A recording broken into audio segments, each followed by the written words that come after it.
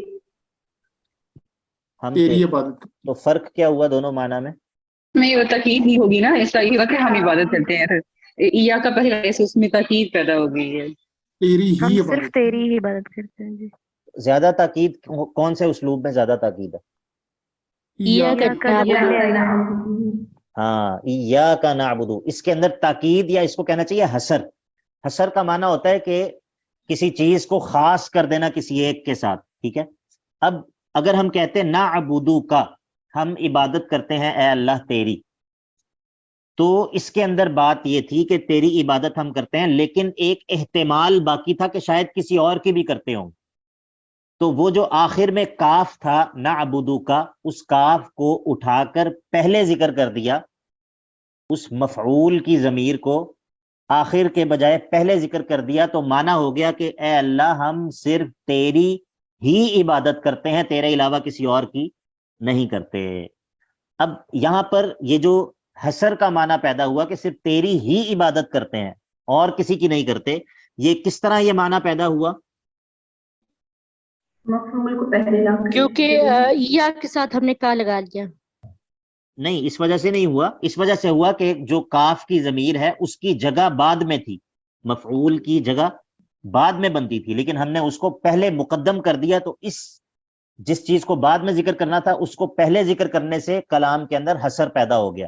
اچھا، یہ بات میں نے یہاں پر جو کی ہے یہ اسی لیے کی ہے کہ جب ہم نے بسم اللہ الرحمن الرحیم میں محذوف نکالنا ہے، اب اس کو ہم دو جگہوں پہ نکال سکتے ہیں. یا تو ہم اس کو بسم اللہ الرحمن الرحیم سے پہلے نکال سکتے ہیں، یا پھر اس کو بسم اللہ الرحمن الرحیم جار اور مجرور کے بعد میں نکال سکتے ہیں. اگر میں کہتا ہوں اقرأ بسم اللہ الرحمن الرحیم، اس کا معنی ہے میں پڑھنا شروع کرتا ہوں اللہ کے ان تینوں ناموں کے ذریعے مدد طلب کرتے ہوئے. لیکن اگر میں کہتا ہوں کہ بسم اللہ الرحمن الرحیم اقرأ، تو معنی ہوگا کہ میں پڑھنا شروع کرتا ہوں صرف اللہ کے ان تین ناموں کے ذریعے مدد طلب کرتے ہوئے اور کسی سے مدد طلب نہ کرتے ہوئے. یعنی کہ میں صرف اللہ ہی سے اور اللہ کے ان تین ناموں کے ذریعے اللہ سے استعانت کرتے ہوئے میں یہ کام کر رہا ہوں، اس کے علاوہ کوئی اور جو ہے وہ میرا مستعان نہیں ہے. کس کو سمجھ آئی اس بات کی کہ کیا فرق پڑ گیا معنی کے اندر؟ اگر محذوف پہلے نکالیں اور اگر محذوف بعد میں نکالیں تو اس سے کیا فرق پڑتا ہے؟ کسی کو سمجھ آئی اس بات کی یا نہیں؟ جی تاکید پیدا ہو سر، گئی. جی سر اس کو ریپیٹ کر دیں، سمجھ نہیں جی، آئی مجھے. میں یہ کہہ رہا ہوں کہ اگر ہم محذوف پہلے نکالیں، اگر ہم یہ کہیں کہ اصل جملہ اس طرح ہے اقرأ بسم اللہ الرحمن الرحیم، فعل کو ہم نے پہلے ذکر کیا اور محذوف فعل کو پہلے ذکر کیا اور جار اور مجرور کو ہم نے بعد میں رکھا، تو کلام کے اندر تاکید پیدا نہیں ہوگی. لیکن اگر ہم جار اور مجرور کو پہلے رکھیں گے اور محذوف بعد میں نکالیں گے تو اس سے کلام کے اندر تاکید کا معنی اور حسر کا معنی پیدا ہو جائے گا. چلیے لیکن سر ہمیں یہ جی کیسے جی پتا چلا کہ اس کی اصل، آپ نے بھی کہا کہ مطلب جو اصل جگہ سے اگر ہم، یعنی اس نے پہلے آنا ہے تو ہم بعد میں لے آئیں یا بعد میں آنا ہے تو پہلے لے آئیں، یعنی اصل جگہ سے اس کو ہٹا دیں تو پھر اثر پیدا ہوگا. تو ہمیں یہاں پر کیسے پتا کہ اس معذوف کی اصل جگہ پہلے تھی یا بعد میں؟ دیکھیں یہ بات تو ہمیں پتہ چلتی ہے علم النحو سے کہ جملے کے اندر کون سی چیز کی جگہ کہاں پر ہوتی ہے. یہ ہمیں بتاتا ہے علم النحو کہ پہلے جو ہے وہ فعل ہونا چاہیے، پھر فاعل ہونا چاہیے، پھر مفعول ہونا چاہیے. یہ ہمیں علم النحو بتاتا ہے. ٹھیک ہے، اب یعنی کہ یہ ہے گرامیٹیکلی اس کو ایسے ہونا چاہیے، اصل اس کی ترتیب یہ ہے. لیکن پھر علم البلاغہ ہمیں یہ بتاتا ہے کہ عرب جو ہیں، عرب لوگ، وہ جب کسی جگہ پہ انہوں نے اپنی بات میں تاکید پیدا کرنی ہو تو وہ کیا کرتے ہیں؟ علم البلاغہ ہمیں بتاتا ہے کہ وہ جس چیز کو بعد میں ذکر کرنا ہو اس کو پہلے ذکر کر دیتے ہیں، اس سے وہ کلام میں تاکید پیدا کرتے ہیں. تو ہم اب محذوف اگر پہلے نکالیں گے تب بھی جملہ گرامیٹیکلی درست ہے، اگر محذوف بعد میں نکالیں گے تو جملہ گرامیٹیکلی درست ہے، لیکن اگر آپ محذوف بعد میں سمجھیں گے تو اس سے کلام کے اندر جو حسر پیدا ہوگا وہ اس صورت میں پیدا نہیں ہوگا جب آپ محذوف پہلے نکالیں گے. ٹھیک ہے، جی چلیں میں آپ کو ایک اور مثال دیتا ہوں. آپ کہتی ہیں الحمد للہ، الحمد للہ، اور ایک ہے کہ للہ الحمد، دونوں قرآن مجید کے اللہ اندر ہی کے موجود لیے، ہیں. ہاں، اللہ ہی کے لیے تعریف ہے. جو للہ الحمد ہے دوسرے اس میں جی حسر کا معنی ہے، جو کہ الحمد للہ کے اندر اس طرح نہیں ہے. جی ٹھیک ہے، دونوں کے اندر اگرچہ بظاہر معنی ایک لگے گا آپ کو، لیکن جی جب کوئی عرب جو ہے وہ اس کلمے کو سنے گا تو اس کے لیے یہ دونوں باتیں ایک نہیں ہوں گی. اس کے لیے ان دونوں کلمات کی انٹینسٹی میں فرق ہوگا. ٹھیک ہے، ہم لوگ تو چونکہ عرب نہیں ہے نا، ہم تو عرب کے اسلوب سے واقف نہیں ہیں. ٹھیک ہے، مطلب میں آپ کو مثال دیتا ہوں کہ ہم اردو میں جب کلام کرتے ہیں، اردو میں ہم بولتے ہیں نا، تو بعض دفعہ ایسا ہوتا ہے کہ جملہ ہمارا جو ہے نا وہ جملہ ایک ہی ہوتا ہے، لیکن اس کو بولنے کا جو اسلوب ہوتا ہے وہ آپ کو بتاتا ہے کہ جو بولنے متکلم ہے وہ اس جملے کو کس مزاج میں بول رہا ہے. ٹھیک ہے، ایسا ہوتا ہے نا، جی مطلب جملے کا جی جی اسلوب. بالکل. اور چونکہ ہم چونکہ اردو جو ہے وہ ہماری زبان ہے، ہم اس کے اسالیب سے واقف ہیں، اگرچہ ہم نے کوئی کتاب نہ بھی پڑھی ہو، اردو کی گرامر ہم نے کبھی نہ پڑھی ہو، ہم نے اردو کی بلاغہ جو ہے اس کو کبھی نہ سیکھا ہو، لیکن ہم چونکہ اہل زبان ہیں تو ہم طبعی طور پر، فطری طور پر جو ہے وہ اس بندے کے گفتگو کے اسلوب کو جو ہے وہ ہم کہیں گے کہ یہ بندہ جو ہے وہ اپنی بات میں تاکید پیدا کرنا چاہ رہا ہے، یہ بندہ جو ہے یہ بات اس انٹینسٹی کے ساتھ یہ بندہ بات کر رہا ہے.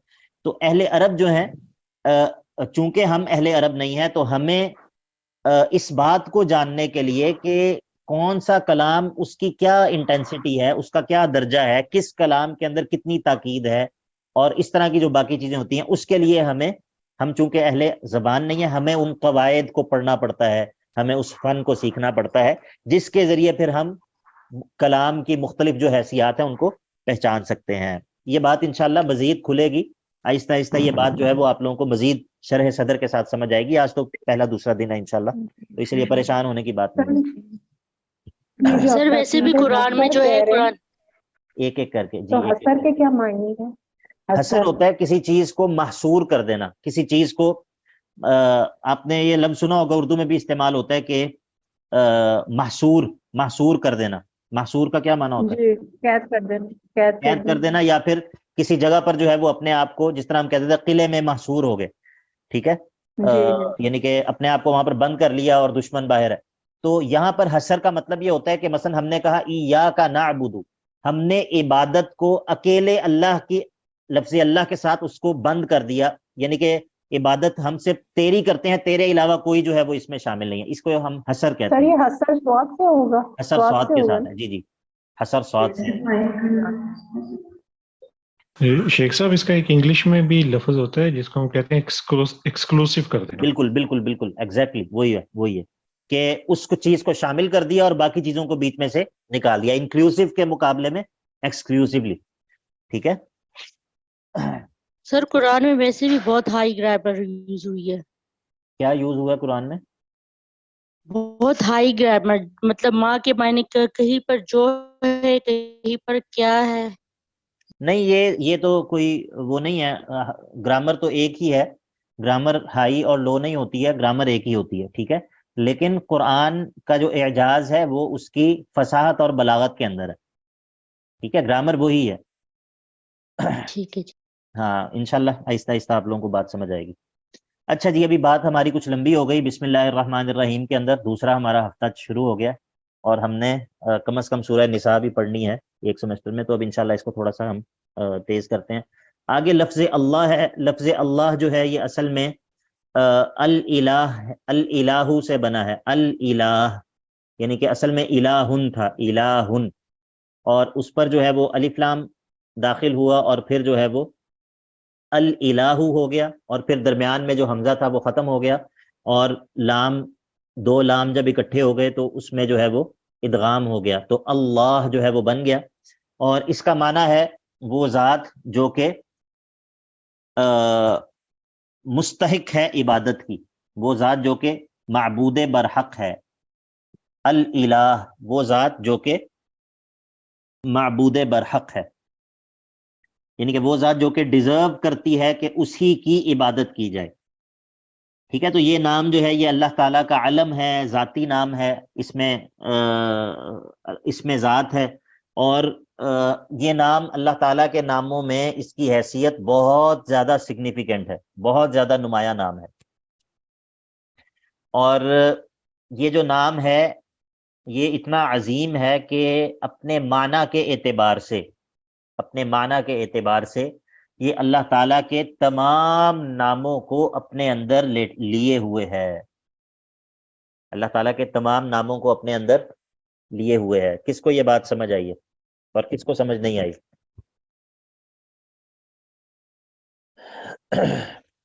آ گئی جی سر. آ گئی ہے. آ گئی.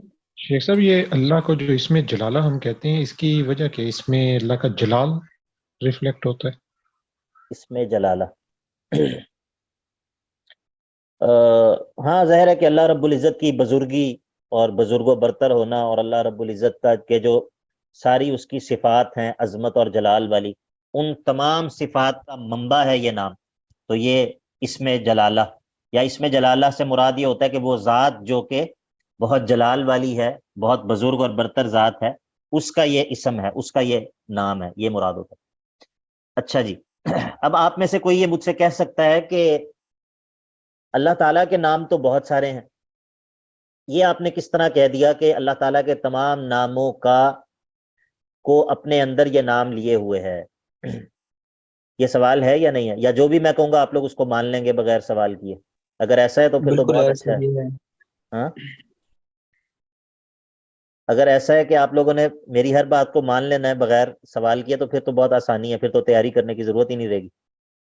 ابھی شیخ صاحب ابھی جو ہمارا لیول ہے نالج کا، ابھی تو ہم مانیں گے، لیکن جب آہستہ آہستہ نالج نہیں بڑھے گا پھر سوال کرنا چاہیے نا. آپ پوچھیں کہ سر آپ نے یہ بات کہی ہے، اس کا کیا مطلب ہے، کس طرح، ہمیں سمجھ نہیں آئی ہے.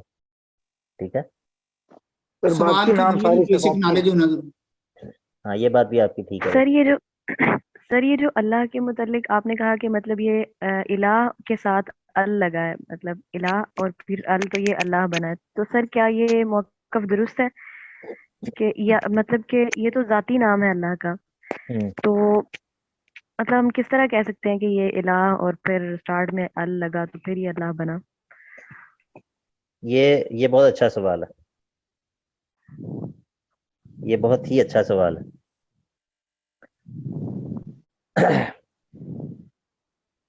اور اس کے جواب بھی علماء نے ذکر کیے ہیں، کیونکہ چلے میں آپ نے چونکہ پوچھا ہے تو میں بتاتا ہوں. جی. علماء کے ہاں یہ بحث موجود ہے کہ یہ جو لفظ اللہ ہے یہ اسم جامد ہے یا اسم مشتق ہے. اسم جامد ہوتا ہے کہ بس جو کسی کا نام ہو اور بس وہ کسی دوسرے لفظ سے نہ بنا ہو، اس کو کہتے ہیں اسم جامد. اور اس میں مشتق ہوتا ہے کہ ایسا لفظ ہو جو کہ کسی دوسرے لفظ سے ایوالو ہو کر بنا ہو. ٹھیک ہے، اس کو کہتے ہیں اس میں مشتق. تو یہ دونوں جو ہے نا یہ موقف علماء کے موجود ہیں. تو اب اس میں ہمارے جو دادا استاد شیخ عبدالسلام رستمی رحمہ اللہ وہ یہ کہتے ہیں کہ جب اس کو ایز اے عربک ورڈ دیکھا جائے، یعنی کہ آپ اس کو عربی نام، ایک عربی لفظ کی حیثیت سے جب آپ اس کو دیکھیں تو اس وقت یہ الہن سے جو ہے وہ ایوالو ہو کر لفظ اللہ جو ہے وہ بنا ہے. اور جب آپ اس کو اللہ رب العزت کے نام کی حیثیت سے دیکھ رہے ہوں تو تب یہ اسم جامد ہے. ٹھیک ہے، لیکن خود قرآن مجید کے اندر بعض جگہوں پر اس لفظ کا جو استعمال ہے نا اس سے یہ محسوس ہوتا ہے کہ یہ المعبود بالحق کے معنی میں ہی ہے، المعبود بالحق کے معنی میں ہی ہے. اور ویسے بھی آپ یہ دیکھیے کہ عربی زبان کے اندر ہر لفظ کا ایک روٹ ورڈ تو ہوتا ہے. مطلب مثال کے طور پہ اللہ تعالیٰ کے جو صفاتی نام بھی ہیں ان کے بھی سب کا روٹ ورڈ اور مادہ تو ہے. تو اگر آپ اس کو اسم جامد بھی کہیں تب بھی آپ کو اس کا روٹ ورڈ اور مادہ تو بتانا پڑے گا نا. کیا خیال ہے؟ جی. ہاں تو پھر بات جو ہے وہ وہیں پر آ جائے گی، کہ آپ کو یہ کہنا پڑے گا کہ یہ المعبود بالحق کے معنی میں، یا پھر جس طرح وہ قرآن مجید کے اندر ہے نا کہ وَهُوَ اللَّهُ فِي السَّمَاءِ إِلَٰهٌ وَفِي الْأَرْضِ إِلَٰهٌ، آیت نکالیں ذرا آپ لوگ، إِلَٰهٌ وَفِي الْأَرْضِ إِلَٰهٌ، سورۃ الزخرف نکالیے 25واں پارہ، سورۃ الزخرف 25واں پارہ آیت نمبر 84۔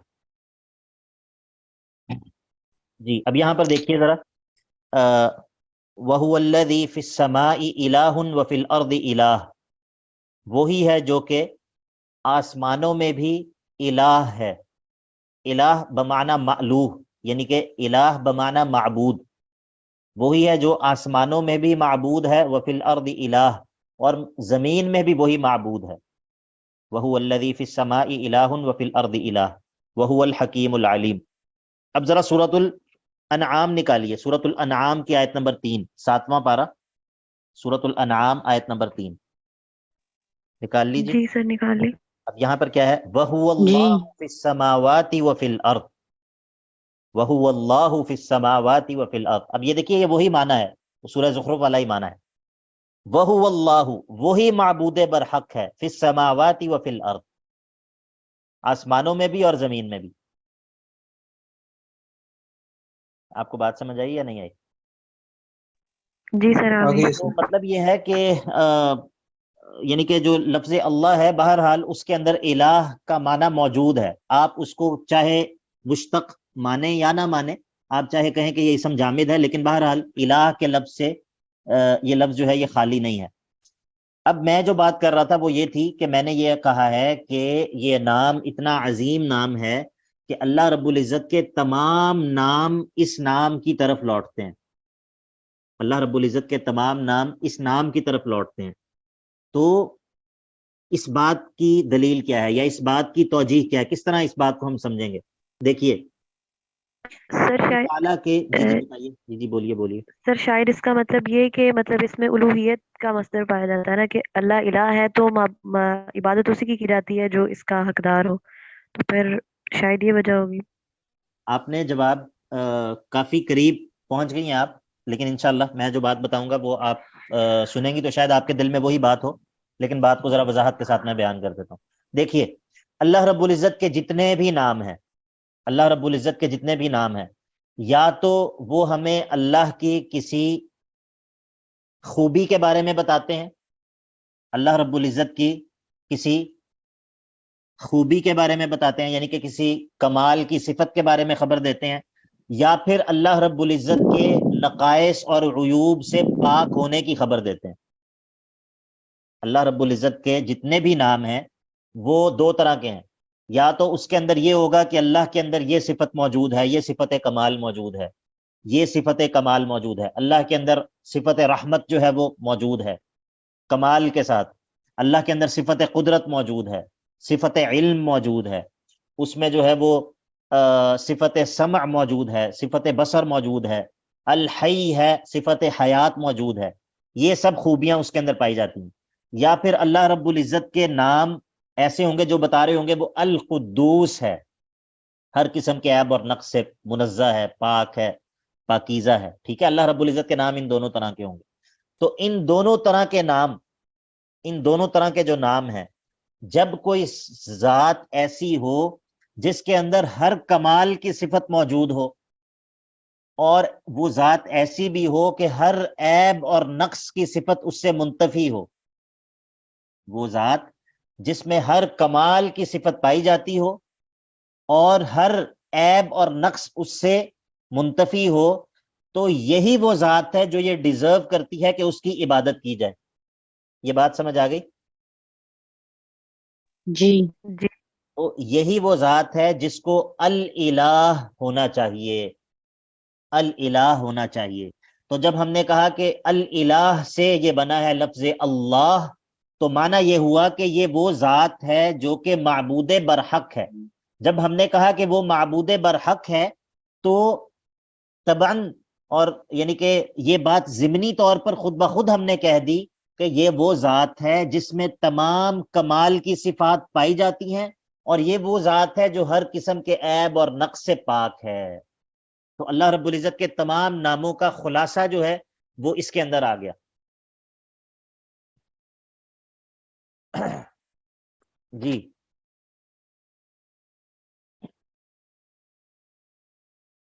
بتائیے، بولیے تو صحیح.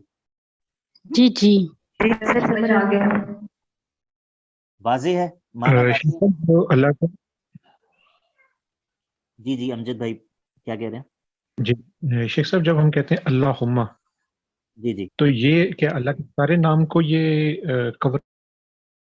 نہیں، اللہم جو ہے وہ تو حرف ندا کے بجائے آتا ہے نا. جو آپ یا اللہ کہتے ہیں یا اللہم کہتے ہیں، تو اللہم اگر آپ کہیں گے تو شروع میں یا نہیں کہیں گے، وہ جو آخر میں میم آتی ہے وہ یا کے عوض آتی ہے. لفظ اللہ ہی ہے. ٹھیک ہے، یعنی کہ جس طرح آپ کہتے ہیں جی یا اللہ، تو بعض دفعہ یا کو شروع سے ختم کر کے تو آخر میں میم کا اضافہ ہو جاتا ہے حرف ندا کے عوض. تو اللہم اور یا اللہ دونوں کا ایک ہی معنی ہے. ٹھیک ہے، اچھا جی. جی اب جی یہاں سے آگے ایک اور بات میں اس نام کے حوالے سے ذکر کر دیتا ہوں. وہ یہ ہے کہ اس نام کی اہمیت اس بات سے بھی معلوم ہوتی ہے کہ اللہ تعالیٰ کے جتنے بھی باقی نام ہیں وہ اس نام کی صفت واقع ہوتے ہیں، وہ اس نام کی صفت بن جاتے ہیں، لیکن یہ نام کسی دوسرے نام کی صفت نہیں بنتا. مثلا میں یہ کہہ سکتا ہوں کہ اللہ الرحمن الرحیم الملک القدوس السلام، لیکن میں یہ نہیں کہہ سکتا کہ الرحمن اللہ، یعنی کہ یہ نام موصوف بنتا ہے، باقی تمام نام اس کی صفت واقع ہوتے ہیں. جس طرح کہ آپ سورۃ الحشر نکالیے،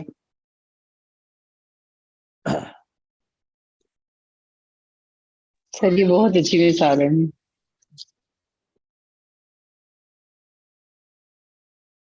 جی سورۃ الحشر آیت نمبر 22 اور 24، 22 سے لے کے 24 تک.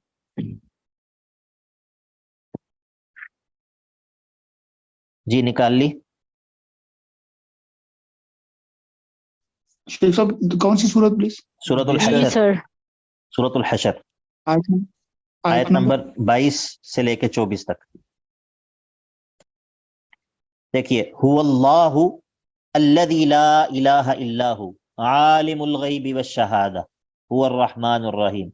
وہ اللہ ہے جو عالم الغیب والشہادہ ہے، وہ اللہ ہے جو الرحمن اور الرحیم ہے. هو اللہ الذی لا الہ الا هو، وہ اللہ جو کہ جس کے علاوہ کوئی اور معبود برحق نہیں ہے. وہ ہے جو الملک ہے، وہ ہے جو القدوس ہے، وہ ہے جو السلام ہے، وہ ہے جو المؤمن المہیمن العزیز الجبار المتکبر ہے. سبحان اللہ. اور یہ اللہ ہے جو کہ ہر قسم کے عیوب سے پاک ہے، ان تمام چیزوں سے جو کہ لوگ شرک کرتے ہیں اور اس کی طرف نسبت کرتے ہیں، ان تمام چیزوں سے پاک ہے. هو اللہ الخالق الباری المصور، اللہ ہے جو الخالق ہے، اللہ ہے جو الباری ہے، اللہ ہے جو المصور ہے. لہ الاسماء الحسنی، اور اس کے اور بھی خوبصورت خوبصورت نام ہیں. یسبح لہ ما فی السماوات والارض وہو العزیز الحکیم، اور وہی ہے جو العزیز بھی ہے اور الحکیم بھی ہے. اب ان آیات کے اندر آپ نے یہ دیکھا کہ اللہ رب العزت کے تمام نام جو ہیں وہ لفظ اللہ کی طرف ان کی نسبت کی جا رہی ہے. ٹھیک ہے جی. اسی طرح سورہ طٰہٰ جی نکالیے، سورہ طٰہٰ کی آیت نمبر 8 نکالیے. سورہ طٰہٰ 16واں پارہ آیت نمبر 8.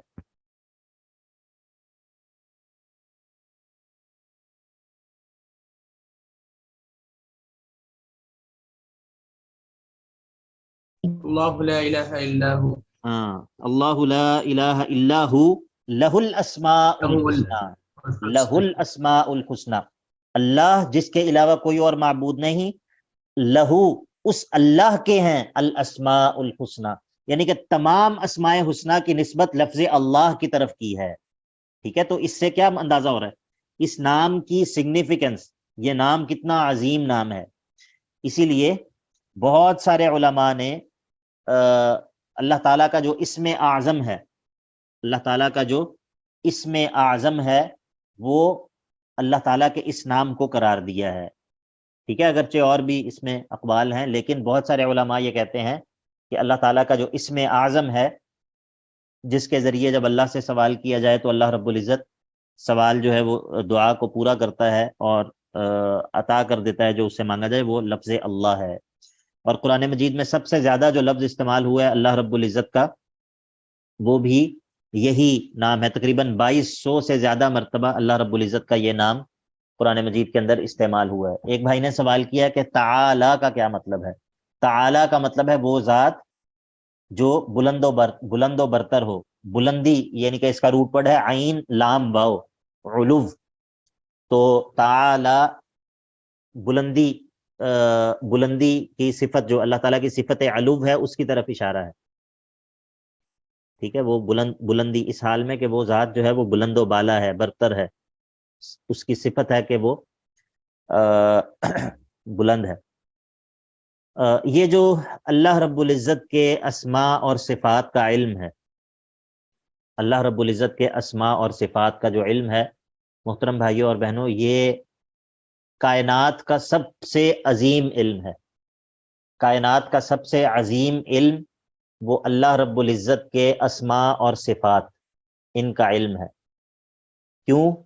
کیونکہ اس علم کا معلوم جس کے بارے میں یہ علم ہے وہ ذات کائنات کی خالق ہے۔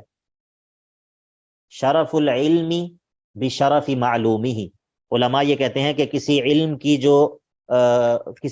جو قدر و قیمت ہوتی ہے، کسی علم کا جو درجہ مقرر ہوتا ہے وہ اس چیز کے مطابق ہوتا ہے جس چیز کے بارے میں وہ علم ہے۔ شرف العلم بشرف معلومہ، علم کی فضیلت منزلت وہ اس کے معلوم کے مطابق ہوتی ہے۔ تو کیا کائنات میں موجودات میں جتنی بھی چیزیں موجود ہیں ان میں اللہ سے بڑھ کر بھی کوئی شرف منزلت بزرگی برتری والی ذات ہے؟ ہو سکتی؟ نہیں ہو سکتی۔ تو جو علم اللہ کے بارے میں ہوگا وہ علم دوسرے تمام علوم سے کیا ہوگا؟ افضل ہوگا۔ افضل ہوگا۔ سمجھ آئی اس بات کی یا نہیں آئی؟ ہاں گئی۔ جی سر، سر۔ تو قرآن مجید کی وہ کون سی صورت ہے کہ جس کو اللہ کے نبی صلی اللہ علیہ وسلم نے قرآن مجید کے 1/3 کے برابر قرار دیا ہے؟ سورہ سورۃ اخلاص۔ سورۃ الاخلاص۔ سورۃ الاخلاص۔ تو تبت یدا ابی لہب وتب، کیا وہ قرآن کا حصہ نہیں ہے؟ حصہ ہے۔ ہے۔ لیکن سر اس میں معلوم جی جو ہے ہے۔ جس کے بارے میں بات ہو رہی ہے وہ قل هو اللہ احد، ٹھیک نہیں ہے، قل هو اللہ احد کی فضیلت کیوں ہے؟ کیونکہ اس میں اللہ تعالیٰ کے بارے میں بات ہو رہی کیونکہ ہے۔ اس میں اللہ کا تعارف ہے، کیونکہ اس میں اللہ کے بارے میں گفتگو ہے۔ قل هو اللہ احد، اللہ کے اسماء و صفات کا علم ہے اس میں، ٹھیک ہے۔ اس وجہ سے اس صورت کی باقی قرآن کی صورتوں سے زیادہ سگنیفیکنس ہے، یعنی کہ خود قرآن مجید کی آیات میں بھی، قرآن مجید کی صورتوں میں بھی وہ آیات یا وہ صورتیں کہ جن میں اللہ کا تعارف ہے وہ باقی آیات اور باقی صورتوں سے زیادہ فضیلت والی ہیں۔ آیت الکرسی کیا قرآن کی عظیم ترین آیت ہے یا نہیں ہے؟ جی ہے۔ جی ہے سر۔ کیا اس کی وجہ یہ ہے کہ وہ بہت لمبی ہے؟ نہیں، اس میں نہیں بھی سر، وہ بھی اللہ تعالیٰ کی صفات کا ذکر صفات ہے۔ کے بارے میں بات تعارف ہوتی ہے۔ ہے، اللہ رب العزت کی صفات ہیں اس میں، اللہ رب العزت کا تعارف ہے۔ اور اسی طرح سورہ فاتحہ جو ہے اس کا آدھا جو حصہ ہے سورہ فاتحہ، وہ آدھا حصہ اللہ تعالیٰ کی معرفت کے بارے میں ہے، اور آدھا حصہ وہ اللہ سے دعا ہے، اللہ سے سوال ہے، اللہ سے مناجات ہے، ٹھیک ہے۔ تو یہی چیزیں پورے دین کا خلاصہ ہیں۔ نمبر 1، انسان اللہ کی معرفت حاصل کر لے، اور نمبر 2، پھر انسان اس فریضے کو ادا کرے جو اللہ کی معرفت حاصل کرنے کے نتیجے میں اس پر عائد ہوتا ہے، اور وہ یہ ہے کہ وہ اللہ کے سامنے عبودیت بجا لائے۔ تو سورہ فاتحہ کا پہلا حصہ وہ ہے معرفت الہی پر مشتمل، معرفت الہی، اور جو دوسرا حصہ ہے وہ اس معرفت کو حاصل کرنے کے بعد عبودیت پر مشتمل ہے کہ دعا انسان جو ہے وہ اللہ سے کرتا ہے، اور دعا جو ہے وہ عبادت ہے، یعنی کہ انسان نے یہ مان لیا کہ میں عاجز ہوں، میں فقیر ہوں، اللہ تو طاقتور ہے، تو قوی ہے اور تو جو ہے وہ مجھے دے سکتا ہے، تو میں اللہ سے سوال کر رہا ہوں۔ تو یہی عبودیت کا نچوڑ اور خلاصہ ہے کہ انسان اللہ سے سوال کرتا ہے، اللہ کے سامنے اپنے ہاتھوں کو پھیلاتا ہے۔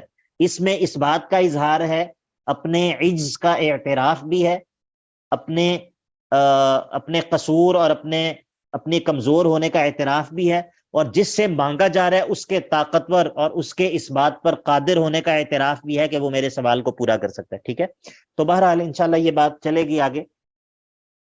کوشش کریں گے کہ کل بسم اللہ الرحمن الرحیم کے اندر بات کو مکمل کر لیں، الرحمن الرحیم کے اندر بات کریں گے، اور انشاءاللہ سورہ فاتحہ کو الحمدللہ سے شروع کریں گے انشاءاللہ۔